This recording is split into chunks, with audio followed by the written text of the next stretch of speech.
faith ng mga mayayaman is law of attraction, no? The more na ina-attract mo ang isang bagay at gumagawa ka, no? Nafi-feel mo, yun yung nagmamanifest sa'yo, nangyayari sa'yo.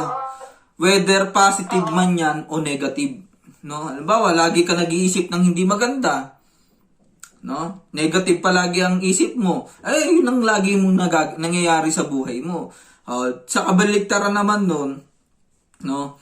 Ang nangyayari kapag ka positive ka naman sa buhay, maganda lagi ang ginagawa mo, maayos palagi, may magandang mangyayari sa buhay mo, no? Ang pangyayari sa bawat tao dito sa lupa is nakadepende pala doon sa mga ginagawa niya, no? Nung mga nakaraang panahon sa buhay niya, no? Kung ano man yung resulta na meron siya ngayon, is yun yung ginawa niya nung unang mga panahon sa buhay niya. Ang kailangan mo palang klase ng faith iba kay Jesus Christ. Yung sinasabi niyang faith, pakinggan mo ako ha. Wariin ninyo ang mga liryo, kung paano silang nagsisilaki, hindi nangagpapagal o nangagsusulid man. Gayon may sinasabi ko sa inyo, kahit si Solomon man, sa buong kaluwalhatian niya, ay hindi nakapaggayak na gaya ng isa sa mga ito. Ngunit kung pinararamtan ng Diyos ang ganito, ang damo sa parang na ngayon ay buhay at sa kinabukasan ay iginagatong sa kalan, gaano pa kaya kayo na di niya pararamtan o kayong mga kakaunti ang pananampalataya?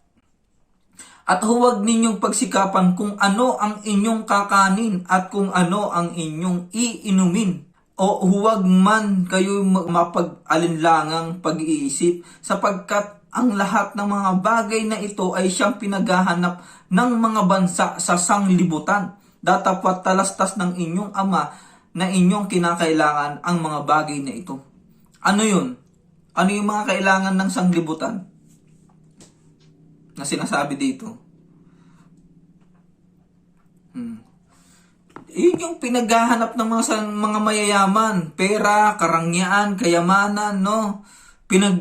Ang common na itinuturo ng mga magulang ng bawat tao, magsumikap ka, no? Para yumaman ka, tama? Para makapunta ka sa rurok ng tagumpay mo kung saan, anong klase mang tagumpay yan. Ano yung sinasabi niya dito?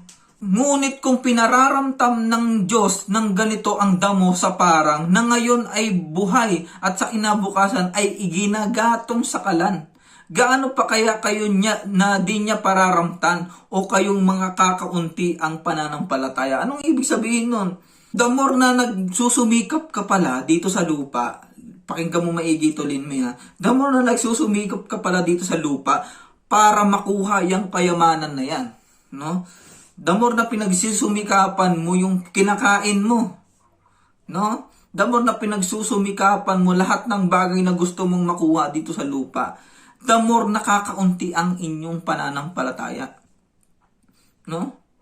Kasi the more na binibihisan ka pala ng Diyos, the more na nakakakuha ka ng tagumpay dito sa lupa, ikaw na yung pinakamalapit sa kalan ng apoy. O ayun, sabi niya, gaano pa kaya kayo na di niya pararamtan o kayong mga kakaunti ang pananampalataya?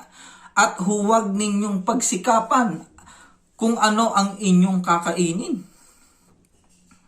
O diba? Ang ginagawa kasi ng mga tao ngayon, nagsusumikap para yumaman. Kasi yun daw yung kaloob ng Diyos, tama? Hindi yun ganun. Not to harm us, parang ganon. Ano? Hindi ko kabisado kasi saktong verse. Nasa verse daw yun yung gusto ng Diyos to prosper us, hindi to harm. Oo, totoo. Anong klaseng pagpapayaman? Kayamanan ba yun sa lupa? Sabi nga ni Jesucristo, wag nga kayo magsipagtipon ng kayamanan sa lupa. Na do'y nagnanakaw ang mga magnanakaw. Anong klaseng kayamanan ba yung sinasabi niyan? Na sinasabi ni Giancarlo? Sige nga, Lin May. Yung material The- na ano, pera. God is plan to prosper you, not to harm you. Sabi niya, di ba? Ang plano ng Diyos ay pagyamanin ka. O, di ba? Yun yung plano sa'yo. Yan yung laging ginagamit ng verse patungkol sa pagpapayaman. O, bakit hindi nila magamit yung mga verses ko? Mas matindi yung mga verses ko eh. No? Dapat maging pulubi ka.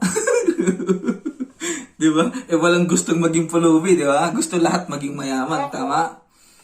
Yun yung gustong gawin eh. Kasi iba ang pakiramdam ng tao pagka nakakakuha ng tagumpay dito sa lupa. Di ba? Iba yung pakiramdam eh. Masaya eh. Masarap eh. Di ba? Pero hindi yun. Oo. Pero hindi yun. Ang gusto ng Diyos, no?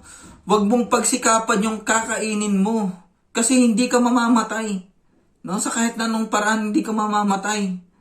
No? Kung ang ibon nga, pinapakain ng Diyos eh. Hindi namamatay, no? Ikaw pa kayang mas higit doon sa ibon na yun? No? Ano ang gusto ng Diyos?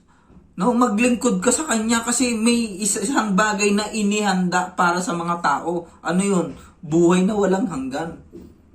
Buhay na wala. Kasi ganito ang Sis Lynn, no?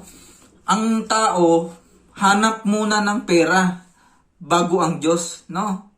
Ang Diyos hindi ganoon ang sinabi, no? Hanapin niyo muna ang kanyang kaharian at ang kanyang kaluwalhatian at ang mga bagay na ito'y pawang idaragdag na lang sa inyo. Idaragdag na lang yung kayamanan na yan, yung mga bagay-bagay na yan, idaragdag na lang yan. No? Hanapin mo muna ang kanyang kaharian at ang kanyang kaluwalhatian. Pag nahanap mo yon, idaragdag na lang sa iyo yung mga bagay ng material. Ang tao hindi, hanap muna ng kayamanan, no, bago ang Diyos, which is mali.